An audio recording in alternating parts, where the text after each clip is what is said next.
The story begins with a man bleeding from the mouth, seeing everything as a beautiful dream. Before dying, he wished to destroy and devour that dream. Above him, a blond man with a weapon kept a serious gaze, while the redhead wanted to consume everything. Pierced by stakes, he stared at the night, thirsty for revenge. With a bitter smile, he lamented his fate and considered different paths. The blonde observed the body, close to completing his mission. Closing his eyes, he felt a dark relief as he confirmed the enemy's death. The body exploded in light in the hall. The knight stepped back, finding the end fair. The scene changes. Nam Woo-yeon, a novelist, rubs his face in a dark room, relieved, thinking that the villain's death meant the end of the series. He turned to the computer, determined to wrap everything up in the next chapter. Looking at the screen, he lamented writing a story against his will. He stretched, excited by the idea of dropping everything soon. He ran a hand through his hair, trying to leave regrets behind. A noise made him look back, curious about its origin. He turned anxiously in his chair, finding the late-night visit strange. Cold sweat formed. It was too late for someone to appear. He stood up, went to the door, and asked who was there. As he approached, the noise stopped, increasing his confusion. He doubted whether it really stopped or if it was just a drunkard. He ignored the sound, found it strange, and decided to sleep. As he turned around, a glowing paper floated near the door. Startled, he saw the luminous paper fall to the floor. He picked it up and read a message offering help whenever he wanted. A dark energy emanated from the paper, making him step back. From the shadows, Arsene Adel, his villain, emerged. Paralyzed with fear, Woo-yeon couldn't react. Adel smiled and said this was his death. He then looked at the writer, saying he had invested time and effort. He spoke of 10 years preparing his revenge for his family. Surrounded by darkness, he blamed Woo-yeon for his failure. Extending his hand, he made a request to the creator. Woo-yeon screamed in pain, engulfed by darkness. Satisfied, Adel ordered him to do it for him. The writer's face twisted, the image glitched, and a thought was lost. A spider web appeared, marking the transition. Moments later, he woke up in a luxurious bed, confused. He opened his red eyes slowly, not understanding anything. He sat up, holding his head, thinking he had fainted. More lost, he found the unfamiliar room strange. He looked at the fine clothes, not recognizing them. He saw the elegant boots on his feet and grew even more confused. Standing up, he staggered to a mirror, panic rising. In the reflection, he saw Arsene Adel's face. He recognized the crimson hair and cunning expression. Upon seeing the narrow eyes, he understood everything. He opened the shirt and saw his tattoo. Sighs and an ironic smile confirmed it. He was Arsene Adel. Looking at the mansion at sunset, he remembered that his death was near. He recalled that the character was a half-demon, a direct descendant. The ancestral power had elevated his bloodline, destroyed by 6 rival families, and now all that blood was in him. Sitting on the floor, leaning against the door, he understood the villain's origin. Failing in revenge, Adel dragged the creator into his place. Pensive, he reflected on his nearing death and opened the status window. The screen appeared. He remembered that the body was talented, but below the protagonists. With a resigned laugh, he thought that, though attractive, the villain would never win. He panicked upon noticing he couldn't control mana, feeling cornered by his creation. Something caught his attention. He turned, curious. On the bed, he saw a glowing paper and wondered what it was. He remembered. It was the paper that appeared before Adel's arrival. He picked it up, thinking it useless, but accepted it, remembering the instruction to ask. He lost hope seeing it blank, not understanding. Desperate, he shook the paper, fearing the worst. Relieved, he saw text magically appear on the surface. He read the instruction. If he didn't know how to use the gift, he should answer yes or no. He questioned being called creator and accused the paper of being Adel. The paper only repeated the instruction, forcing his cooperation. He grabbed a pen and wrote yes. The paper revealed itself as an information purchase system. It explained it would answer questions, some costing a lot. He wrote his first question, how to return to the real world. The answer was that it was impossible. Frustrated, he grumbled that he expected that and focused on survival. He then asked for the method to use mana and Adel's characteristics. Reading the content, he prioritized survival. A blue aura surrounded him. The paper said the question was free and the knowledge would be printed on him. The paper asked for confirmation. He smiled and wrote yes, feeling the mana flow. He extended his hand and conjured a black sphere, darkness, the ability to erase the 5 senses. He considered it a success,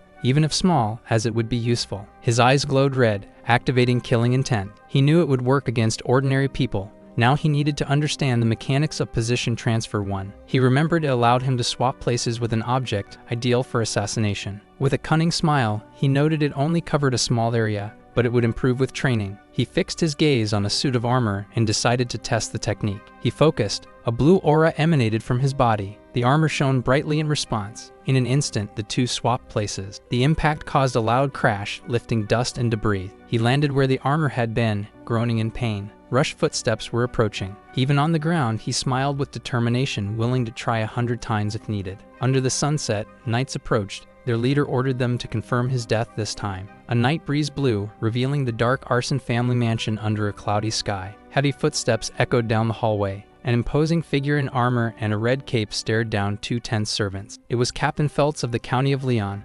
interrogating them harshly about someone. Meanwhile, Adele was smiling. In front of a door, the servant said he hadn't moved in days. Feltz reacted with disdain to the disturbing information. The door was forcefully kicked open, and the captain entered with his knights. The young man awaited them, seated with a sword on his lap and a bluish aura around him. Feltz called him absurd and ordered his death. The protagonist's eyes glowed red. Using his ability, he marked the sword. He quickly swapped places with it, appearing in front of the enemy. With a precise strike, he slashed the knight's throat. Feltz and another man were left in shock at the scene. The young man landed lightly while the enemy bled before him. The captain shouted to capture him immediately. He quickly jumped out the window, leaving the soldiers behind. During the fall, he activated his swap ability again. He landed painfully as the sword hovered above. Wounded, he decided to flee to the arson forest. Feltz saw him through the window and ordered the pursuit. The dark forest appeared, full of tall trees and hanging vines. He kept running, exhausted but determined. He thought he wouldn't survive, even having shaken them off. He decided to seek a portal to the demon realm. Leaning against a tree, he wondered if they would accept him. Worried, he questioned whether they had already found him. In the distance, knights spread out, searching for him. He looked for the portal with alert and urgent eyes. A branch snapped under his foot, echoing through the woods. He froze, shocked at being discovered.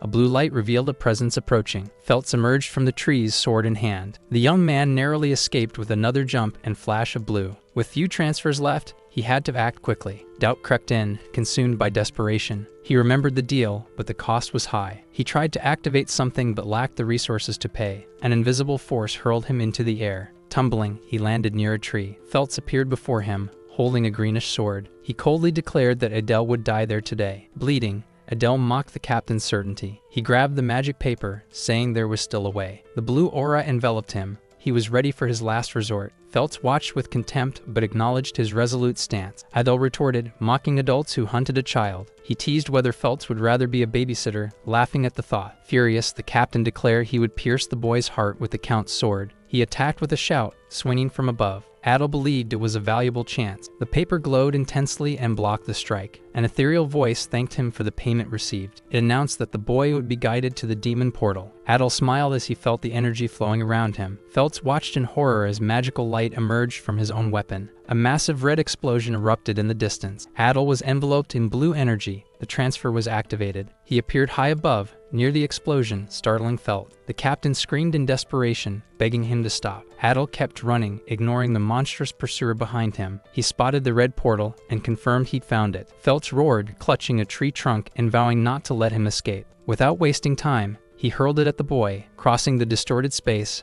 Adele was nearly struck by the trunk. Surrounded in blue, he smiled, promising they'd meet again. Feltz, jaw clenched, watched him vanish. Adele, wrapped in a blue aura, floated within the flaming portal. Enraged, the captain cursed him as he disappeared. The final scene showed an eclipse over a desolate landscape. A stone pillar stood out in a dark environment. While chewing dried meat, he wondered how much time had passed. He recalled that after crossing the portal, he woke up in a dungeon made for demonic arts. Finding dried meat and a stone bed there felt strange, making him suspect someone was guarding treasure. Before him stood a stone guardian, and he thought about the deflective barrier and the mysterious origin of the place. He admitted the guardian was terrifying, and that facing it now would be suicide. The nearby scroll shines intensely, catching his attention. The object warns, it's a one-time chance, there's a penalty, and one can only offer what they truly possess. He forces a smile and concludes that the entity behind the message is insane, but tolerant. With eyes closed, he reflects on something that intrigued him. He looks at a stone wall and finds it strange. Upon touching it, he feels something on the other side,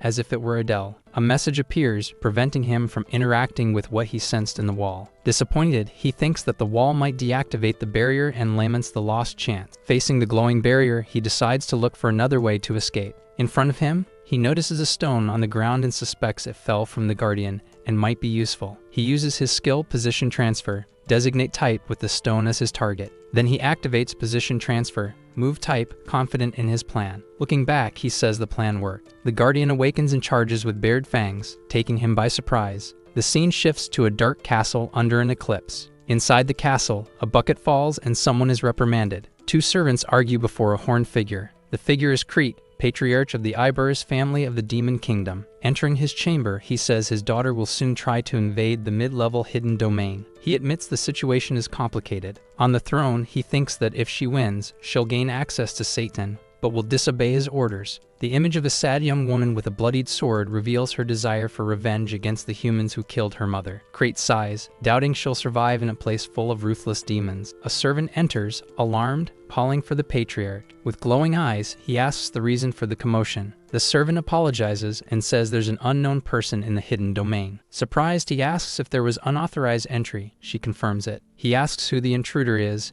and she replies that an internal function was activated, but they don't know who it is. Tapping his fingers, he suspects someone was forcefully summoned through the gate of war. Unconcerned, he says the intruder will die and orders focus on his daughter's trial, receiving confirmation. Watching through the window, he thinks that if the intruder survives, they may be useful as a pawn. Back in the dungeon, the protagonist is hurled by a blue explosion, screaming. Gasping, he realizes he fought a wolf and nearly died. Sitting and seeing the Guardian, he thinks that even with the barrier gone, escape will still be difficult. He remembers the Guardian was made of stone. With a smile, he decides to try something new. He activates position transfer, designate type again, targeting the Guardian. With a grin, he confirms that the plan worked. He switched places with the stone wolf, which appears where he was before. The wolf, confused, tries to understand what happened. He watches the wolf and concludes the creature will die. Believing the danger is over, he thinks about finding the exit. Then a new winged creature with red eyes appears. Swallowing hard, he realizes this enemy is more dangerous than the last. The creature screams while running,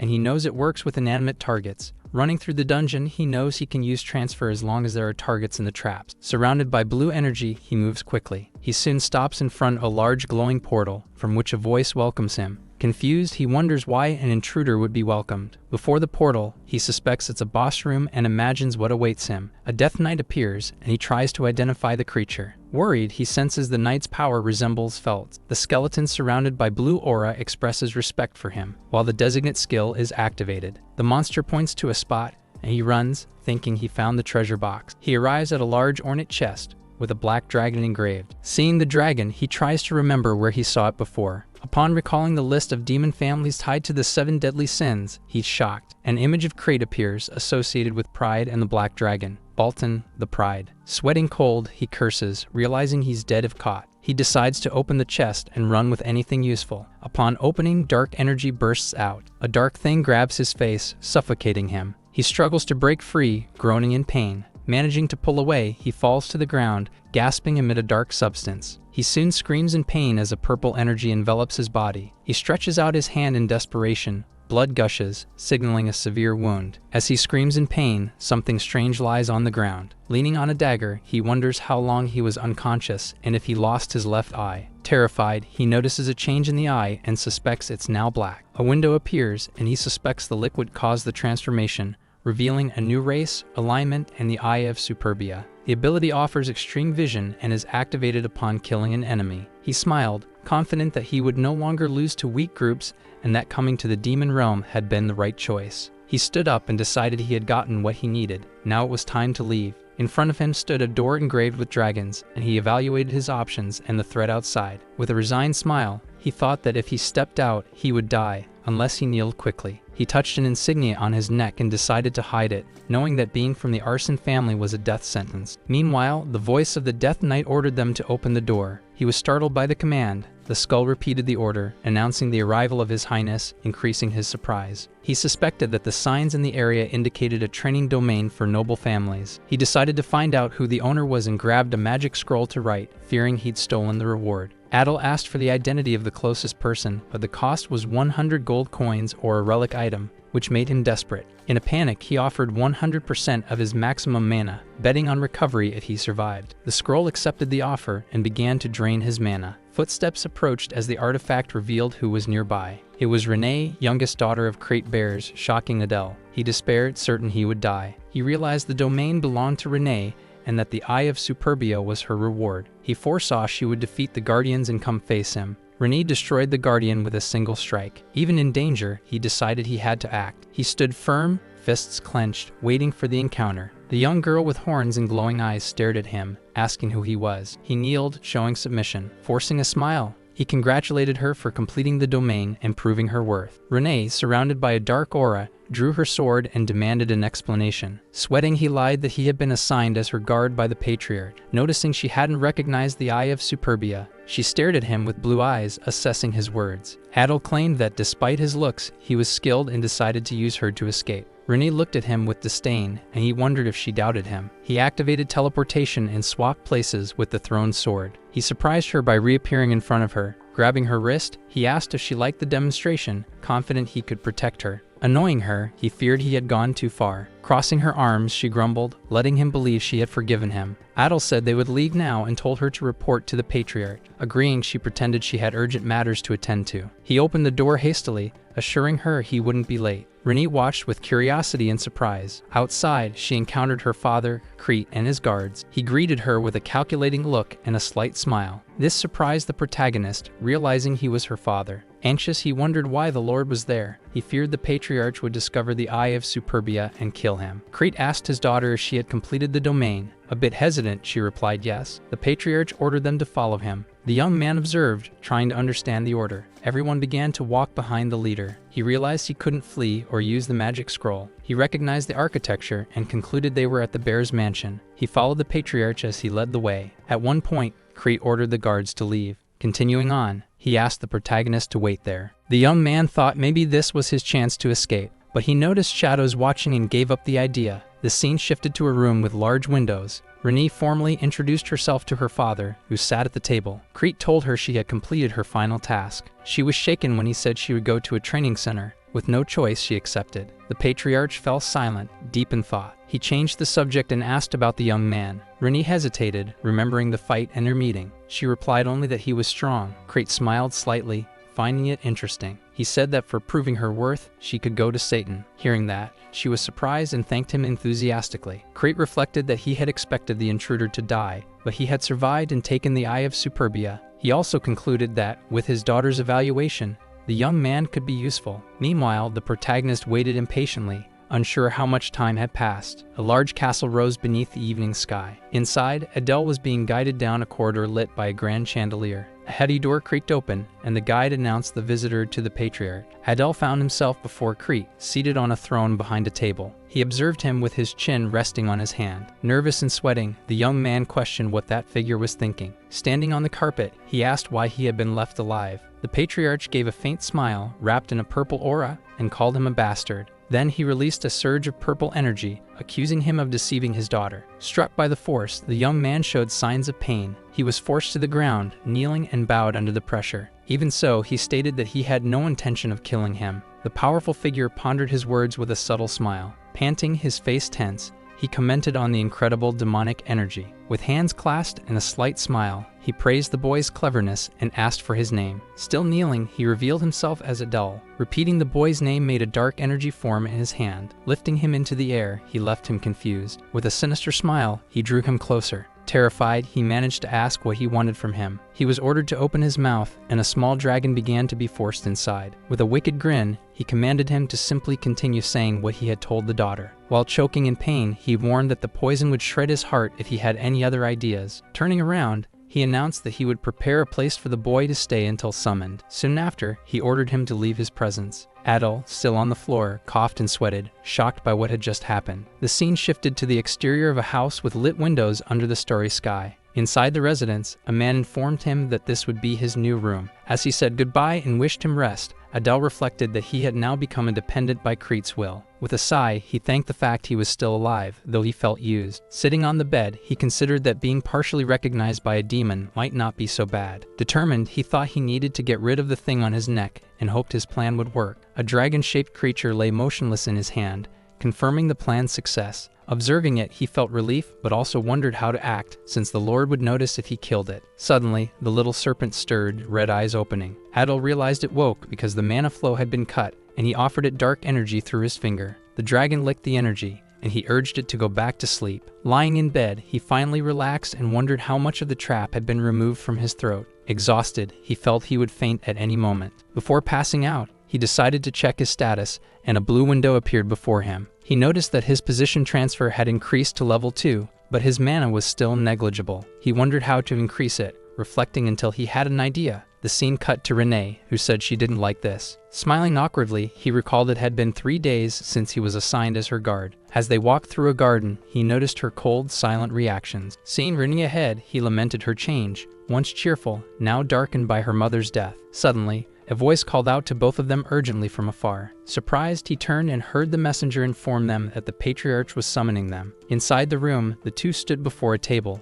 discussing a dangerous entry. From the throne, Crate warned of the futility of chasing goals in treacherous lands. A discomfort hung over them. He questioned his presence there, while she was surrounded by a dense aura. He proposed a deal allowing passage if a protector accompanied the journey. Without hesitation, she refused, making him think she simply hated him. A pause described the destination, a place of historical conflict, constant danger, and promising youth. With distant eyes, she asked why anyone would seek such a place, contrasting with his hesitation. Smiling, he saw opportunity in adversity, confident in what he knew of past conflicts. Determined, he accepted the condition but presented his own request. Crate's gaze fixed on the young man, evaluating the audacity of the request. Swallowing hard, he articulated his desire, seeking something essential to his energy core. A subtle smile formed on the patriarch's face, surprised by the unusual request. A mutual tension arose, both aware the other was hiding something. Crate laughed, called the boy insolent, and granted the request. Renee was dismissed, and with a respectful gesture she withdrew. As she left, he noticed her reluctance to join the journey. Remaining in the patriarch's presence, he thought about the promised gift, imagining its form. Crate revealed the magnitude of the favor, an ancestral treasure, protected and sensitive. A hand extended, emanating energy, offering this in place of a dark fate. Surrounded by purple light, the leader invited him to approach, preparing to pass down an ancient art. It left him stunned to see the technique he would receive. Immersed in purple energy, he heard ancient words, a kind of prayer echoing around him. He kneeled on the ground, exhausted as the purple aura wrapped around his body. Crate smiled as he noticed the resilience amid the intensity of the ritual, finding him intriguing. Processing the information, he is surprised to discover the divine origin of the granted energy. The patriarch mentions an unexpected connection between the bloodline and archaic forces, causing perplexity. With an enigmatic smile and glowing eyes, he reveals having secured loyalty through a subtle and permanent method. Pondering in silence about the family information, he is confused by something that doesn't fit. The audience ends with permission to go on his way. Sunlight filters through the dense foliage. In the heart of nature, he seeks focus, sitting on a stone in meditation. A confident smile appears as he chooses the natural refuge to master the volatile energy. A dark aura begins to emanate, signaling the start of his practice.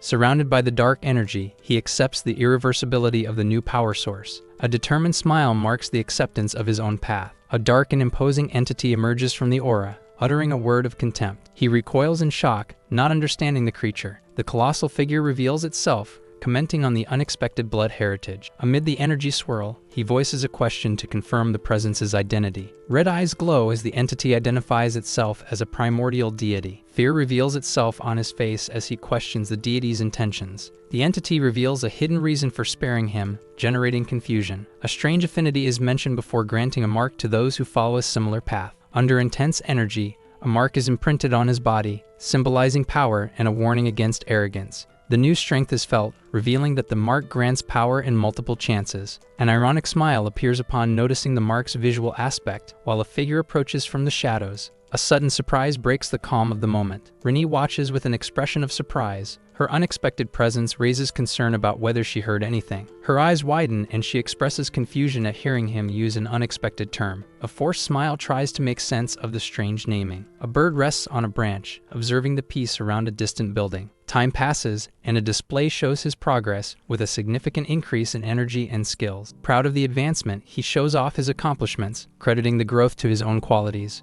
With a radiant smile, he envisions a future of power capable of breaking limits and conquering hidden lands. An immediate obstacle arises in his thoughts. While training outdoors, he is watched with amusement and irritation for his choice of location. Caught off guard, he stops training when called. Renee responds, while a hint of frustration shows. He notices with relief the change in attitude, but realizes the misunderstanding based on his power. A faint smile of acceptance appears on her face, as if endorsing the attributed identity. He considers the convenience of the misunderstanding, but worries about the social implications. Adel calls her again, and she reacts with a jolt and obedience. With a smile, he acknowledges the difference and asks her to be informal. Renee hesitates, with a doubtful expression, before replying. Adel explains he is acting out of duty, but asks to be treated without formality. Smiling again, she accepts the request with an idea in mind. Directly, she makes a simple request after his efforts. A bead of sweat slides down as he is surprised by her boldness. Justifying herself, she quickly adopts informality, something linked to the nature of her lineage. She points out urgency, and the task is accepted with resignation. Under the gaze of a bird, she rests while being served, and a lament arises for the interrupted plan. Holding a blade, she feels the urgency of time before a crucial event.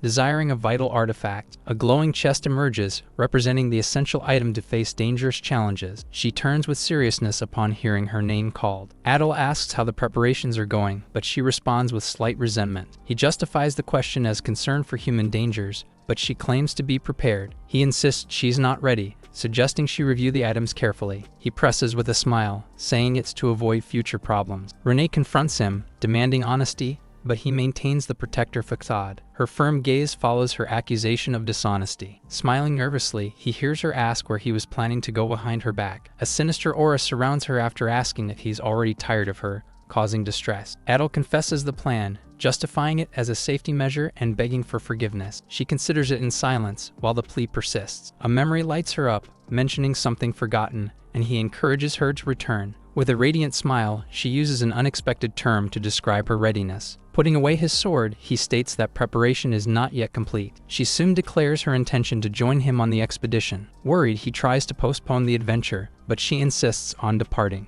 The scene shifts to a dark and macabre place, revealing a land haunted by death. A conversation unfolds, discussing a place of grim history and spectral presences. A thoughtful expression arises as he reflects on the magnitude of the place and its effect on Renee. Adol's gaze reflects concern over the growing hostile forces and the possible need for external help. As he walks, he assesses the difficulty of a discreet escape. Smiling confidently, he offers a way out, giving her the chance to stay behind if continuing becomes too hard. Afraid of being discovered by the patriarch, he tries to convince her, but it's no use. She insists she's fine. Looking back, he states that there's a secret place. The light under the sky indicates the passage. She points to a hidden path, revealing a secret access and surprising him. With a smile, he realizes her familiarity with the hideaways, recognizing the place isn't strange to her. Her posture suggests experience in evasion. She's a master of escape routes. Leaving the basket aside, they agree it's better to move on before being discovered. Footsteps mark the beginning of their retreat. The pair moves along a rocky path, leaving the forest toward mountainous landscapes. Adol asks how far they still have to go, smiling, maintaining a good mood during the journey. Renee shows surprise upon learning the young man had rarely left where they came from. The mountainous view confirms the destination is near, just beyond the visible peak. A lone stone draws attention in the damp environment. A firm step disturbs the soil, displacing debris and revealing something under the rocks. They reach their destination, and Adol's expression reveals surprise at the place. Before them stands an old, ruined structure wrapped in a gloomy atmosphere. An irritated expression crosses her face, while in her mind she insults him. Her look indicates the need to keep her identity secret, away from certain knowledge. Pointing to a spot on the ground, she says only he knows the entrance, and they must dig there. A circular mark on the ground confirms they're in the right place, guarded by disfigured creatures. There's hesitation about who should go first, quickly resolved by Renee. A light illuminates the passage. The light reveals an unexpectedly bright interior, contrary to what was expected. Renee points the way within the glow that surrounds them. The true destination appears,